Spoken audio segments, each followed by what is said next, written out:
You know what really gets under my exoskeleton? Humans. Humans. Not because they are particularly dangerous, mind you.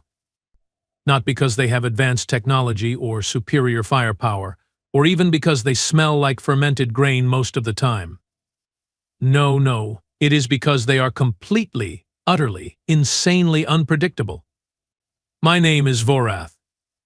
I am a Keltharian, which means I stand roughly 8 feet tall, have 4 arms that can crush steel beams, and my species has been conquering star systems since before your great ancestors figured out that pointy sticks make better weapons than regular sticks. We are warriors, champions, the finest fighters in the Galactic Council, or so I thought. Let me tell you about the day everything I knew about combat got thrown out the airlock and into the cold vacuum of space. It started 3 solar cycles ago when the Council decided, in their infinite wisdom, to create a joint training facility. The idea was simple enough. Take the best warriors from every species, throw them together in one massive station orbiting a dead moon, and let them train together. Share techniques. Build unity. All that diplomatic nonsense that makes politicians feel good about themselves while the rest of us do the actual work. I arrived at Training Station Epsilon with my squad. 6 of us, all Keltharians, all veterans of at least a dozen campaigns. We walked through those docking bay doors like we owned the place, because honestly, we pretty much did. Our reputation preceded us. The station was huge, absolutely massive. Corridors stretched for miles, training rooms the size of small cities, sparring arenas that could fit entire battleships. And it was packed. Thousands of aliens from hundreds of species, all here to prove they were the best. Archons with their rock-hard skin, Prelaxians with their lightning-fast reflexes, Morphids who could change their body density at will. Every species you could imagine, all walking around sizing each other up, comparing muscle mass and weapon proficiency. And then there were the humans. Oh, the humans. They arrived 2 days after us, and I remember standing in the observation deck, watching their transport ship dock. My second-in-command, Kragoth, stood beside me. He has 6 eyes, so he notices things most people miss. "Those are the humans?" he asked, his voice dripping with disbelief. "Apparently," I replied. We watched as they filed out of their ship. 20 of them, maybe 25. They looked soft, small, fragile. Like someone had taken real warriors and shrunk them down to 3/4 size, then removed all the interesting parts like claws, fangs, armor plating, and anything else useful in a fight. Most of them were fit enough, I suppose, muscular by their standards. They moved with confidence, chatting among themselves, laughing at jokes we could not hear. But compared to the other species in the station, they looked like younglings, children playing at being soldiers. "This is what the Council considers worthy of elite training," Kragoth muttered. "I have seen more intimidating prey animals." I had to agree. It seemed like a waste of resources. But then I saw him. At the back of the human group, trailing behind the others, was the smallest one of the bunch. And when I say small, I mean laughably, pathetically, almost offensively small. Where the other humans at least had some visible muscle definition, this one looked like a stiff breeze might snap him in half. With thin arms, narrow shoulders. He could not have weighed more than 150 pounds, which for a human is apparently quite light. He had messy brown hair that stuck up at odd angles, pale skin that suggested he did not spend much time under any sun, and these big, round glasses perched on his nose that made him look even more ridiculous. His name tag read Marcus Finn in that blocky human script. "That one will not last a week," Kragoth said flatly. "That one will not last a day," I corrected. We were both wrong, but not in the way you might think. The first week of training was entertaining. The Council had organized us into mixed species groups for the initial exercises, basic combat drills, endurance runs, strength assessments. Nothing too complicated, just enough to establish baseline capabilities and see who could work together. The humans did adequately. Not great, not terrible. They were stronger than they looked, I had to admit. Their endurance was surprisingly good. They could run for hours without stopping, which impressed some of the bulkier species who gassed out after the first mile. But Marcus Finn? He struggled. Badly. During the strength assessment, where we had to lift progressively heavier weights, he could barely manage half of what the other humans could do. The Keltharians were lifting 2,000 pounds like it was nothing. The Tharkons were hitting 3,000. Even the smallest Prelaxian could manage 800 pounds. Marcus maxed out at 175. 175 pounds. I have seen human children lift more than that. The endurance run was worse. While the other humans completed the 10-mile course in respectable times, Marcus came in dead last, wheezing and gasping, and looking like he might actually expire right there on the track. His face was the color of a ripe tomato. His sweat poured off him in rivers. He collapsed at the finish line and did not move for a solid 10 minutes. The other species started noticing, started talking, started laughing. "Is that one sick?" asked a morphid named Glenth during lunch on the third day. "Maybe humans have different castes," suggested a Tharkon called Bruthmak. "Warriors and workers. That one must be a worker." "No, no," said Kragoth, warming to the topic. "I think that is their comedian. They brought him for entertainment purposes." The entire table erupted in laughter. Even some of the other humans cracked smiles, though they tried to hide it. Marcus sat alone at a corner table, eating something gray and lumpy from a ration pack, seemingly oblivious to the mockery. Or maybe he just did not care. Hard to tell with humans sometimes. The training intensified during week 2. We moved from basic assessments to actual combat drills, hand-to-hand fighting, weapons training, tactical simulations. This was where species really started to show what they could do. The sparring matches were set up in a massive arena with force fields separating different fighting zones. Multiple matches could happen simultaneously while instructors monitored everything from a control booth overhead. The rules were simple: fight until submission, knockout, or instructor intervention. No killing, no permanent maiming. Everything else was fair game. I won my first 7 matches without breaking a sweat.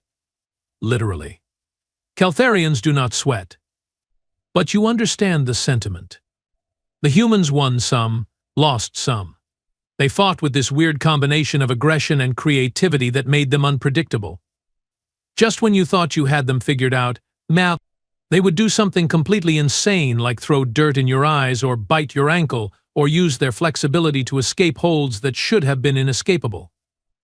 But Marcus? He lost every single match, and not close losses either. Absolute, complete, humiliating defeats. A Prelaxian knocked him out in 4 seconds. 4 seconds. A Morphid submitted him in less than 10. Even one of the smaller species, a Quelix who stood barely 4 feet tall, managed to pin him within 30 seconds. It got so bad that the instructors started using him as a practice dummy who wants to demonstrate the proper chokehold technique. They would ask, and Marcus would shuffle forward with this resigned expression, like he had accepted his fate as the station punching bag. The mockery intensified. "Hey, Marcus." Glenth would shout across the cafeteria. "I need someone to open this ration pack. It is too tough for me. Maybe you could try?" "Oh wait, you probably cannot manage that either." Brutal laughter would follow, or Bruthmak would corner him in the hallway. "Marcus Finn, yes? I wanted to thank you personally. Watching you fight has taught me so much about what not to do in combat. Very educational." More laughter. Always more laughter. To his credit, Marcus never responded. Never got angry. Never complained. He just took it all with this quiet acceptance that somehow made it worse. Like he agreed with them. Like he knew he did not belong here. I felt something. Not pity, exactly. Keltharians do not do pity, but perhaps a small amount of sympathy. Nobody deserves to be humiliated like that, even if they genuinely are terrible at fighting. 3 weeks into the training program, the head instructor made an announcement. Commander Withrows, a grizzled Vorton with scars covering half his face and a voice like grinding metal plates, called everyone to the main arena. "All right, you ugly sacks of biomass," he bellowed. "Listen up. Next week we are holding the station championship tournament. A single elimination. Winners advance. Losers go home crying to whatever spawned them. This is your chance to prove you actually belong here and are not just wasting valuable oxygen." Excited murmurs rippled through the crowd. "You will be matched randomly." Ythros continued. "Species weight class, experience level, none of that matters. In real combat, you do not get to choose your opponent. You fight who you fight, adapt or die." I grinned. Finally, a real challenge. A chance to test myself against the best warriors from across the galaxy. "The tournament begins in exactly 7 days," Ythros shouted. "Use that time to prepare. Train harder, get stronger. Or don't, and embarrass yourselves in front of everyone. Your choice." The arena erupted in cheers and battle cries. Everyone started training with renewed intensity. The sparring zones were booked solid. The weapons ranges ran day and night. Even meal times became competitive as warriors tried to optimize their nutrition and recovery. I trained hard, 6 hours a day minimum. Kragoth and I would drill techniques until our muscles screamed for rest, then we would drill some more. This tournament was going to put Keltharians on top permanently. And Marcus Finn? He vanished. Not literally, he was still around. I would see him occasionally in the corridors or the cafeteria. But he stopped attending the regular training sessions, stopped showing up to the group drills. Nobody really noticed or cared. Good riddance, most people figured. One less weakling cluttering up the sparring zones. I thought maybe he had given up. Decided to quit before the tournament humiliated him further. Smart move, honestly. I was wrong. Tournament day arrived like a solar flare, bright and impossible to ignore. The main arena had been transformed. Massive screens showed bracket matchups. Thousands of seats surrounded a central fighting platform equipped with every sensor and safety system known to galactic science. This was going to be broadcast across the entire council. Millions would watch. Commander Withrows stood at the center of the platform. Warriors, today you fight for glory, for honor, for the right to call yourselves the best. The crowd roared. First match. Kragoth of Keltharia versus Silnix of Prilax. My second-in-command stepped onto the platform, all 4 arms flexing, ready to dominate. Silnix was fast, incredibly fast, but Kragoth was faster. The match lasted maybe 2 minutes before Silnix tapped out, trapped in a submission hold that would have dislocated 3 of his joints if he had resisted. The Keltharian section of the crowd went wild. Matches continued throughout the day. Some were quick and brutal. Others lasted longer, showcasing real skill and strategy. The brackets narrowed. Winners advanced. Losers slunk away. I won my first match against a Morphid. Second match against a Tharkon who hit like a plasma cannon but telegraphed every move. Third match against another human, a woman named Victoria Reeves, who almost caught me with a leg lock, but I powered out at the last second. By the evening we were down to the final 16 competitors, the elite of the elite. And somehow, impossibly, Marcus Finn was still in it. I had not been paying attention to his bracket. Why would I? But looking at the results screen, there was his name. He had won 3 matches. "That cannot be right," Kragoth said, staring at the display. "There must be a mistake." But there was no mistake. Marcus Finn had won 3 consecutive matches, not through skill or strength or anything remotely impressive. He had won on technicalities. His first opponent, a Quilix named Tremnak, had slipped on the platform and knocked himself unconscious before the match even started. Technical victory to Marcus. His second opponent, A Vorton called Grexus had eaten something that disagreed with him and forfeited due to severe intestinal distress. Technical victory to Marcus. His third opponent, a Prelaxian named Vostix, had injured her leg in a previous match and could not continue. Technical victory to Marcus, the luckiest warrior in galactic history. They should disqualify him, Bruthmak grumbled. He has not actually won a single fight. Rules are rules, Commander Ythros said flatly when someone raised the complaint. He advanced. He fights. The bracket for the next round posted. I stared at it, blinked, stared again. My next opponent was Marcus Finn. The universe was playing some kind of cosmic joke. The arena erupted in laughter when the matchup was announced. Absolute, hysterical, falling over laughter. People from a dozen different species were slapping their appendages together in mirth. The betting boards showed odds of 1,000 to 1 against Marcus. Some bookmakers were offering 10,000 to 1. Kragoth clapped me on the shoulder with two of his arms. Try not to break him too quickly. Give the crowd a show. I will make it last at least 30 seconds, I promised. More laughter. The next morning I arrived at the arena early to warm up. I was stretching near the platform when I saw him. Marcus Finn stood at the opposite end of the arena, alone. He wore standard training clothes, nothing special. His glasses were gone, replaced by contact lenses apparently. His messy hair was tied back. He was doing these slow, methodical stretches that looked almost like a dance. I watched him for a moment, still small, still thin, still completely unremarkable. Hey, Marcus, I called out. No hard feelings about what is about to happen, okay? It is just business. He looked up at me. For the first time since arriving at the station, I saw him smile. Not a nervous smile, not a defeated smile. A confident smile. No hard feelings, Vorath, he called back. You might want to stretch a bit more, though. I would hate for you to pull something. The few people in the arena burst out laughing. Even I chuckled. The little human had developed a sense of humor. Good for him. Commander Ythros called us to the platform. The arena filled rapidly. Apparently, this was the match everyone wanted to see. The mighty Keltharian warrior versus the weakest human in the program.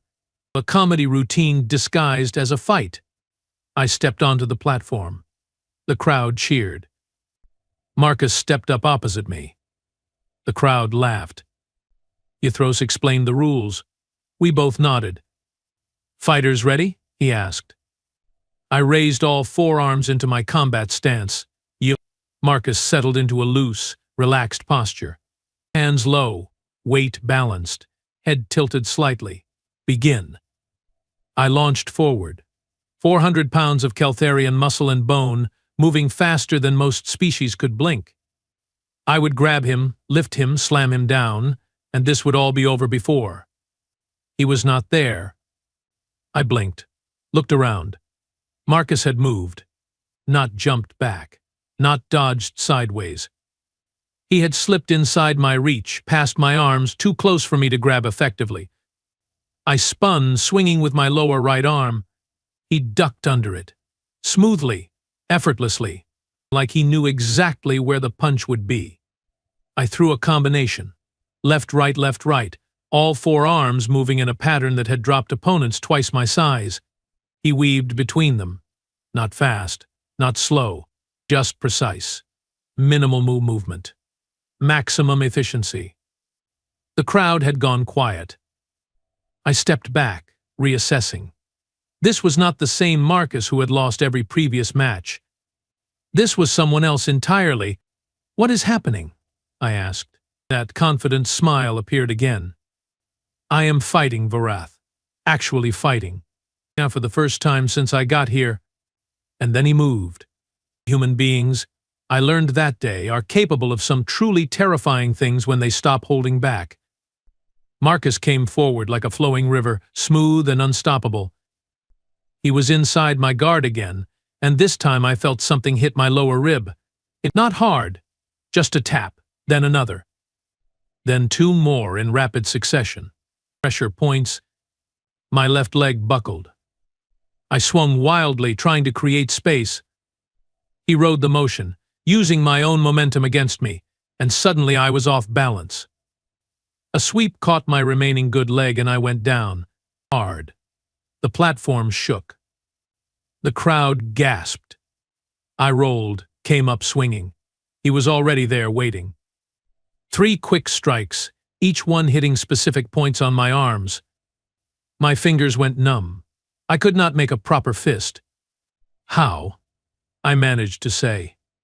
I have been training my entire life, Marcus said quietly, circling me. Martial arts. Pressure points. Fighting against people bigger and stronger than me.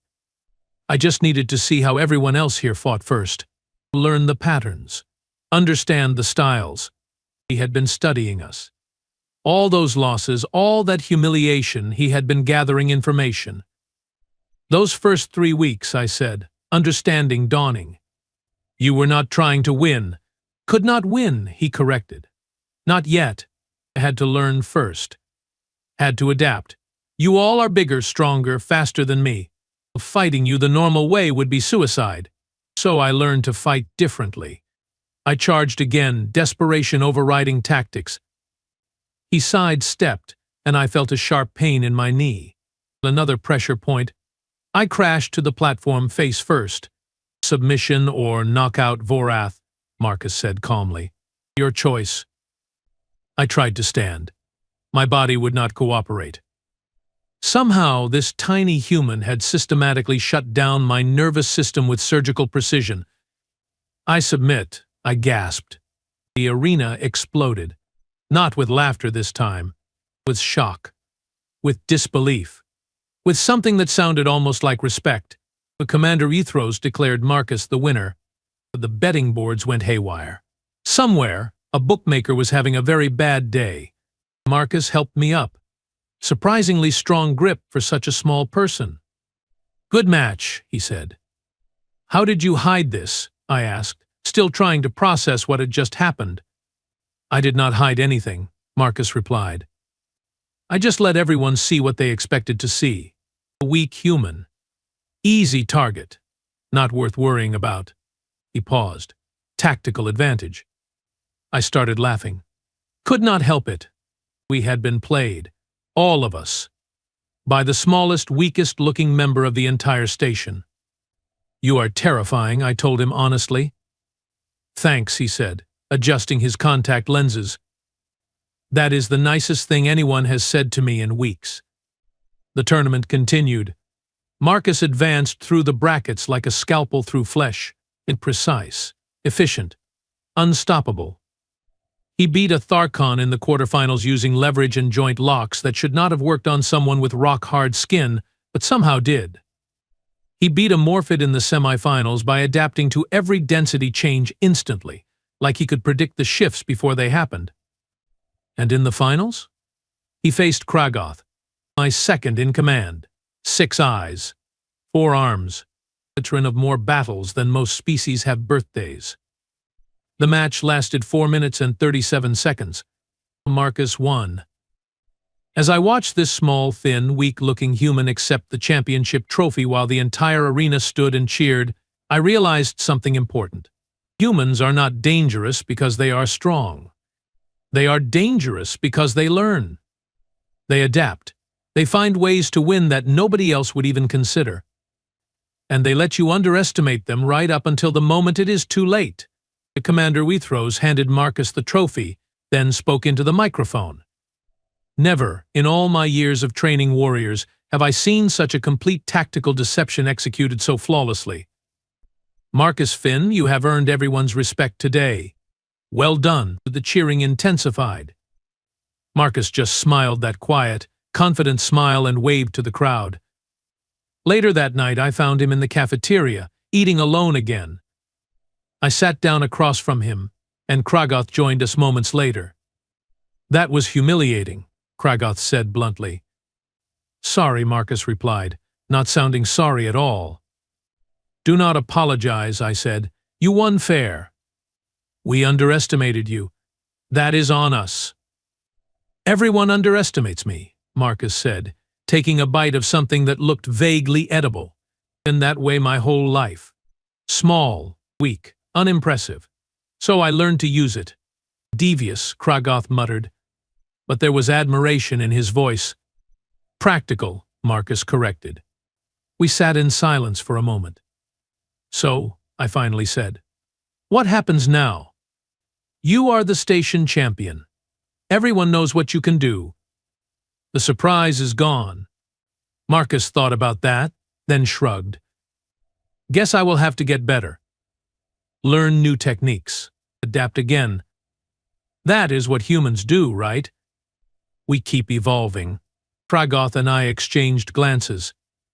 Your species is insane, Kragoth said. Probably, Marcus agreed cheerfully. And that is how I learned to never, ever underestimate a human based on appearance. Because the weakest-looking one might just be the most dangerous fighter in the entire galaxy. You would think winning the station championship would change things for Marcus Finn. Make people respect him. Treat him differently. Stop with the constant mockery and ridicule. You would be wrong. See, here is the thing about warriors from dozens of different species all crammed together in one training facility. They have egos. Massive, inflated, completely unreasonable egos. And when someone like Marcus, someone who looked like a stiff breeze could knock him over, beats the supposed best fighters in the galaxy, those egos do not just accept it and move on.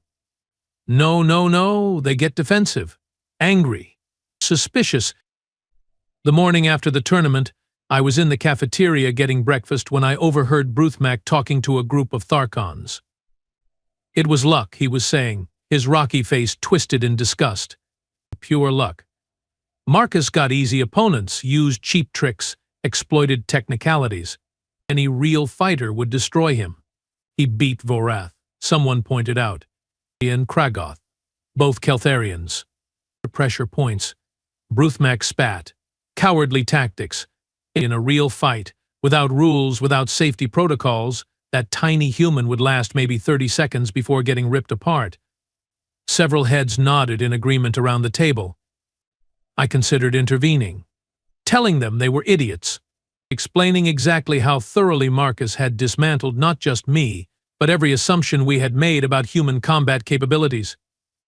But I decided against it. Let them learn the hard way, just like I did. Besides, something more interesting was happening. Commander Withrows had called an emergency meeting for all senior trainees.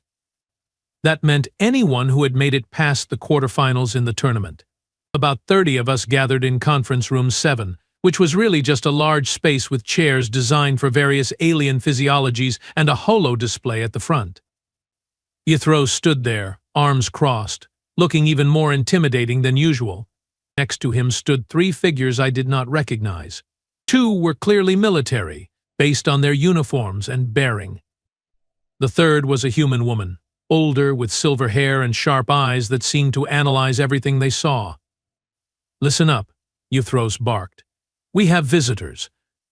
This is Admiral Corvin of the Galactic Defense Fleet, General Thraxus of Special Operations Command, and Dr. Patricia Hayward, the human behavioral psychologist and combat strategist. But the human woman, Patricia, nodded politely at the assembled group. They are here because of an incident, Withrows continued. 3 days ago, a training station similar to this one, located in the Outer Rim sector, was attacked. Pirates, raiders, scum looking for easy targets. They hit during a shift change when defenses were minimal. Murmurs rippled through the room. 47 trainees were on that station, Admiral Corvin said, his voice grave. He was a Vorton, like Withrows, but older, with more scars. Only 12 survived. The attackers were heavily armed, coordinated, and ruthless. They killed anyone who resisted and took the rest as hostages for ransom. My stomach churned. Training stations were supposed to be safe, neutral territory. Attacking one was a violation of about 15 different galactic laws. We are increasing security here, General Thraxus added. She was a Prelaxian, tall and lean with silver skin. But we need to be realistic. If a large enough force hits this station, security alone will not be enough. You, the trainees, may need to defend yourselves. That is where I come in, Patricia said, stepping forward. Her voice was calm, measured, but carried authority. I have been studying combat effectiveness across species for 20 years, and I have a proposal. We form specialized response teams. Mixed species groups trained specifically for station defense scenarios. Groups that can work together, leverage each species' unique advantages, and respond to threats efficiently. Why are you telling us this? Asked Blenth, the Morphid who had mocked Marcus so enthusiastically. Should not security handle station defense? Security will handle it, Ythros growled. But you are warriors, allegedly. Time to prove that means something beyond winning trophies and bragging rights. We want volunteers, Patricia said. People willing to train harder, learn faster, and work as actual teams instead of just competing against each other. This is not mandatory. But it is important. I raised one of my hands. I volunteer. Pragoth immediately raised two of his. As do I. Around the room, others began volunteering. Ruthmak. Glenth. Several of the humans who had competed in the tournament. Even some of the lower-ranked fighters who had been eliminated early. And Marcus Finn, sitting quietly in the back corner, raised his hand as well. Patricia noticed, smiled slightly. Good. Report to Training Bay 12 tomorrow at 0600 hours. Bring your combat gear and an open mind. You are going to need both. The meeting adjourned. People filed out, talking excitedly about the new training program. I caught up with Marcus in the hallway. You do not have to do this, I told him. You already proved yourself. Nobody would blame you for sitting this one out. Marcus looked at me with those big, round eyes behind his glasses. He had switched back from contact lenses, apparently. Vorath, if this station gets attacked, do you really think the pirates will care that I won a tournament? They will kill everyone, including me. I would rather learn how to stop that. Fair point. Besides, he added with that quiet smile, I am curious what this Patricia person knows about human combat psychology. Might learn something useful. The next morning, 32 of us gathered in Training Bay 12. It was one of the larger facilities, with multiple zones for different training types, hand-to-hand combat areas, weapons ranges, tactical simulation rooms, everything you needed to turn soldiers into something better. Patricia stood at the center, wearing practical combat gear instead of her formal outfit from yesterday. She looked smaller somehow, less imposing, but her eyes still had that analytical sharpness. Thank you all for volunteering, she began. Before we start, I want to make something clear. Everything you think you know about combat? Throw it out. Right now. Gone. Confused looks all around. You have been trained to fight one-on-one, Patricia continued. Rules. Competitions. Honor matches. That is fine for tournaments, useless for actual combat situations. Real fights are messy, chaotic, unfair. The enemy will not bow politely and wait for you to assume your combat stance. They will shoot you in the back while you are eating lunch. So what do you propose? Asked Victoria Reeves, the human woman I had fought in the tournament. I propose we learn from the species that has been fighting unfair fights and winning against impossible odds for their entire evolutionary history, Patricia said, gesturing to the humans in the group. You want to know why humans are dangerous? Not because we are strong. We are not. Not because we are fast. We are not. Not because we have natural weapons or armor or any physical advantages whatsoever. She paused for effect. We are dangerous because we cheat. We lie. We ambush. We use every dirty trick, every tactical advantage, every psychological warfare technique we can think of. And we do it without shame, because survival matters more than honor. You could have heard a pin drop in that room. Over the next 4 weeks, Patricia continued, I am going to teach you how humans fight when the stakes are real. Ambush tactics, psychological warfare, using environment as a weapon. exploiting enemy weaknesses, making them afraid, making them hesitate, making them dead. Bruthmak raised a massive hand. This sounds dishonorable. It is, Patricia agreed cheerfully. Completely, totally, absolutely dishonorable. And it works. Ask Vorath. Ask Kragoth. Ask anyone who faced Marcus in the tournament. Did he fight honorably? No, I admitted. He fought smart. Exactly. Patricia clapped her hands together. Smart beats strong almost every time. Now. Let us get started. First exercise. Ambush scenarios. I am going to split you into teams. One team defends a position. The other team attacks. The defenders get standard security equipment. Attackers get to plan their approach however they want. No rules except no permanent injuries. We split into teams. I ended up on the attacking team along with Marcus, two other humans named Jake Torres and Mira Okafor, a Tharkon called Stonefist, and a Prelaxian named Whisper. The defending team, led by Bruthmak, set up in Tactical Simulation Room 3. It was designed to look like a cargo bay, with stacked containers, narrow corridors, and multiple levels. Good defensive position if you knew what you were doing. Patricia gave us 20 minutes to plan. Okay, Jake said, pulling us into a huddle. Standard assault approach would be front entrance, overwhelming force, push them back through superior firepower. Which is exactly what they will expect, Marcus said. So we do not do that. What do you suggest? Stonefist asked. He was nearly 7 feet tall and looked like someone had carved him from a mountain.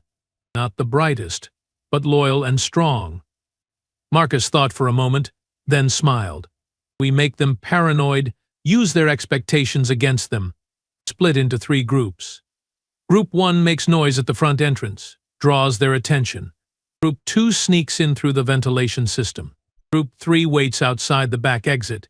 The ventilation systems are too small for most of us, Whisper pointed out. She was right. Prelaxians were tall and slender, but still too large for standard vents. Not too small for me, Marcus said. Or Mira. Mira, the other small human, nodded. I can fit. So you two go through the vents, I said, following the logic. While the rest of us created distraction at the front. Then what? Then we do not attack at all, Marcus said. We make them think we are attacking. Lots of noise. Lots of movement.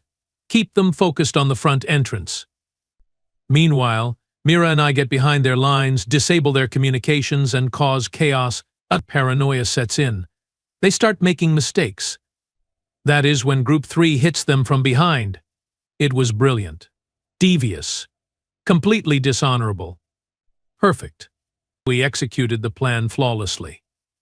Jake, Stonefist, Whisper and I made a huge commotion at the front entrance, banging on doors, shouting challenges, firing practice weapons at random intervals. Inside the cargo bay, we could hear Bruthmak's team scrambling into defensive positions, calling out targets, coordinating their response. Meanwhile, Marcus and Mira slithered through the ventilation system like ghosts. 3 minutes into our fake assault, the lights in the cargo bay went out. What happened? Bruthmak's voice echoed through the darkness. Communications are down. Someone else shouted, "Stay in position." Bruthmak ordered, "Do not break formation." That is when Marcus started making noises. Little sounds, scraping metal, footsteps that seemed to come from everywhere and nowhere. Mira did the same from a different location. "Where are they?" Glenth's voice, high-pitched with stress. "I do not know. I cannot see anything." "Hold position. Hold." Bruthmak's order cut off as emergency lighting kicked in. Dim, red, barely enough to see. And in that eerie glow, the defending team saw Marcus standing in the middle of their formation, practice weapon aimed at Bruthmak's head. "Bang," Marcus said softly. "You are dead." Before anyone could react, Mira appeared behind Glenth. "So are you." And that is when Whisper, Stonefist, Jake and I hit them from the back exit. Total chaos. The defending team, already rattled and disorganized, collapsed in seconds. Patricia watched from the observation booth, grinning like a proud parent. "Time," she called. "Attackers win. Bruthmak, your team is dead. Explain what went wrong." Bruthmak looked furious. "They cheated, disabled the power, used the environment against us."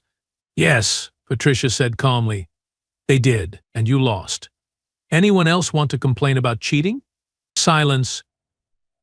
"And good, because in a real attack the enemy will do far worse. They will use chemical weapons, biological agents, psychological torture, anything that gives them an advantage.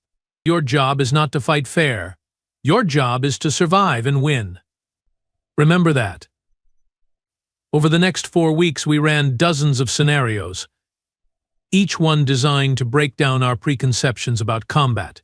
We learned how to set traps, how to use misinformation, how to turn an enemy's strength into a weakness.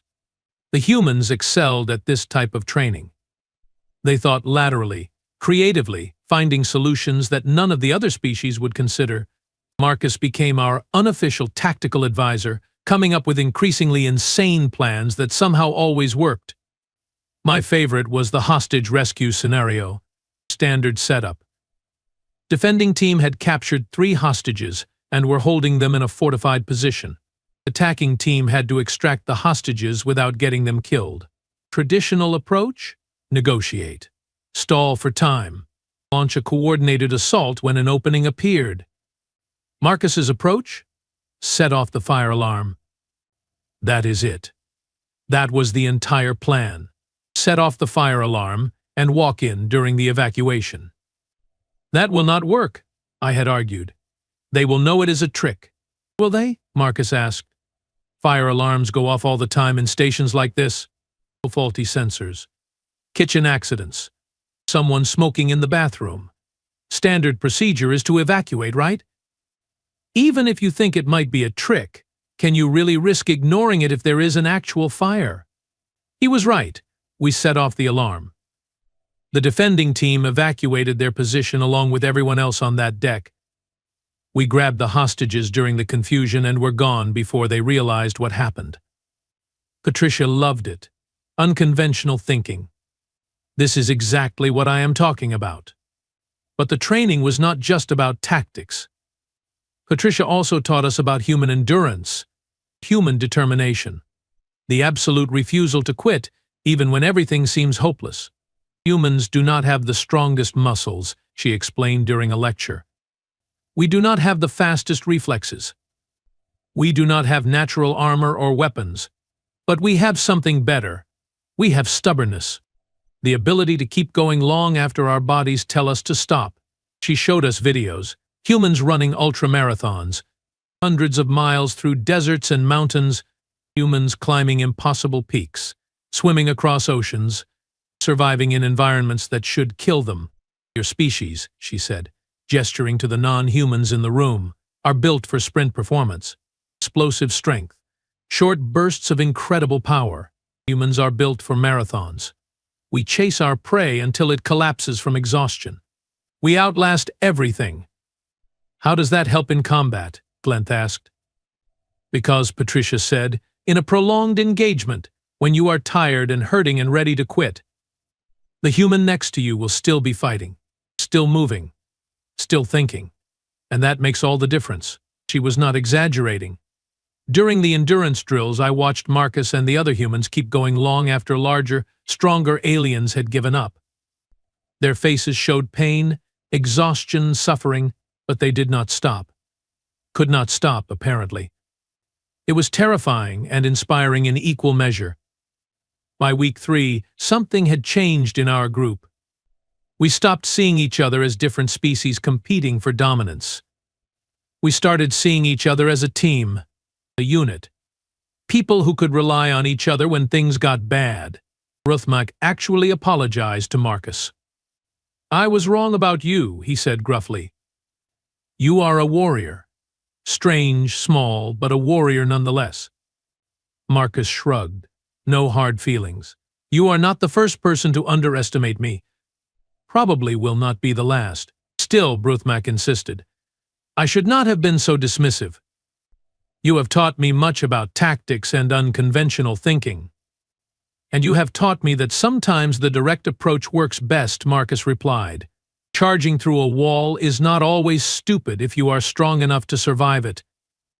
They shook hands. Well, hand to massive rocky appendage. Close enough. I found myself spending more time with the humans, learning about their culture, their history, their way of thinking. They were fascinating, contradictory, capable of incredible kindness and horrifying violence, sometimes within the same hour. Jake Torres told me about human wars. The sheer scale of destruction humans had inflicted on themselves over the centuries. Millions dead, cities destroyed, entire populations wiped out. And somehow humanity kept bouncing back. It kept rebuilding, kept advancing. We are really good at two things, Jake said, destroying stuff and building new stuff from the ruins. Sometimes I think we enjoy the challenge. That is insane, I said. Probably, Jake agreed. But it kept us alive when smarter species would have gone extinct. Week 4 arrived, and Patricia announced the final exercise. Full station defense simulation. Attackers are a professional raider group. Well-armed, well-trained, motivated by profit. They want to take the station, grab valuable technology, and ransom any survivors. Your job is to stop them. How many attackers? Victoria asked. 50, Patricia said. You have 32 defenders. They have superior firepower and tactical position. They also have surprise on their side. You will not know when or where they attack until it happens. Those are terrible odds, Whisper said quietly.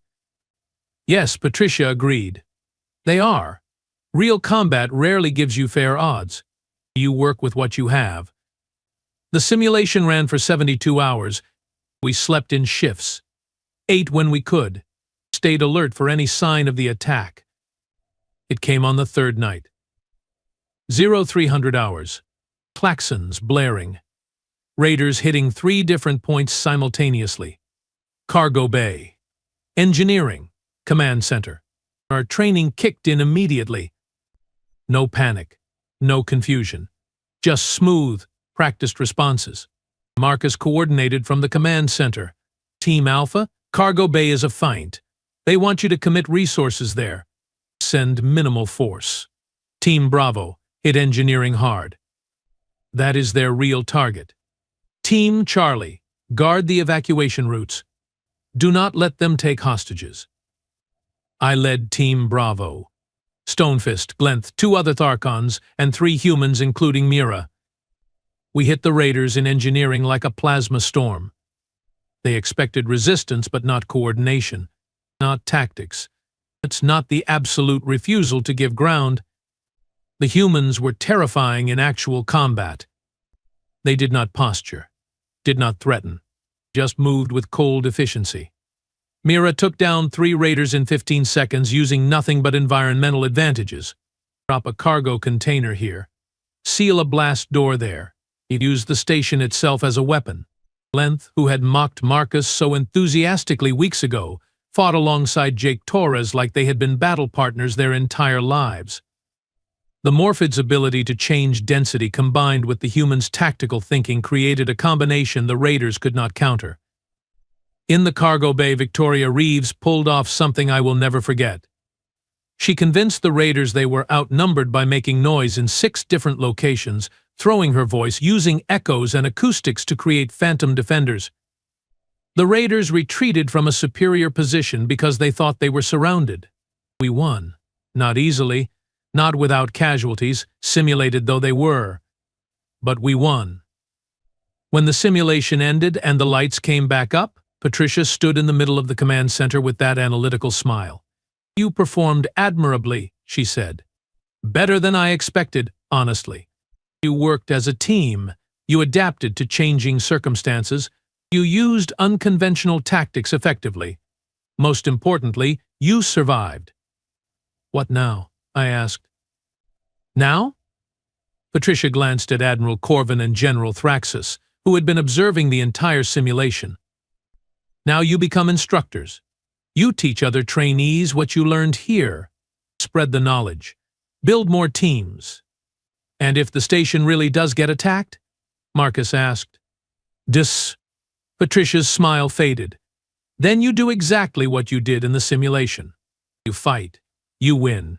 You survive. Because that is what warriors do. The program expanded after that.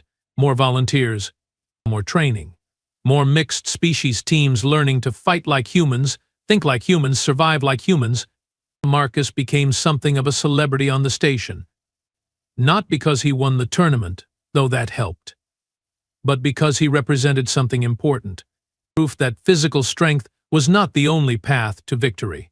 Proof that intelligence, creativity, and adaptation could overcome raw power. I learned more from that small, thin, weak-looking human than I had learned from decades of traditional combat training. He taught me that assumptions are dangerous. That underestimating your opponent is the fastest way to lose. That fighting smart beats fighting hard almost every single time. 6 months after the tournament, I was promoted to senior instructor. My first assignment? Teaching a course called Asymmetric Warfare Tactics, based entirely on human combat philosophy. The students hated it initially. Too unconventional, too dishonorable, too human. But they learned, and they got better. And when raiders actually did attack Training Station Theta, 3 sectors away, the defenders there used tactics we had developed. They won with minimal casualties, saved hundreds of lives.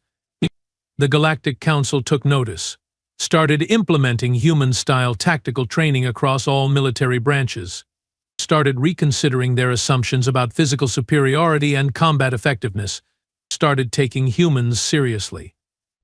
As for Marcus Finn, last I heard he was running advanced tactical programs on the flagship of the Galactic Defense Fleet, teaching admirals and generals how to think like humans, how to fight like humans, how to win like humans. I see him occasionally when our paths cross during training rotations.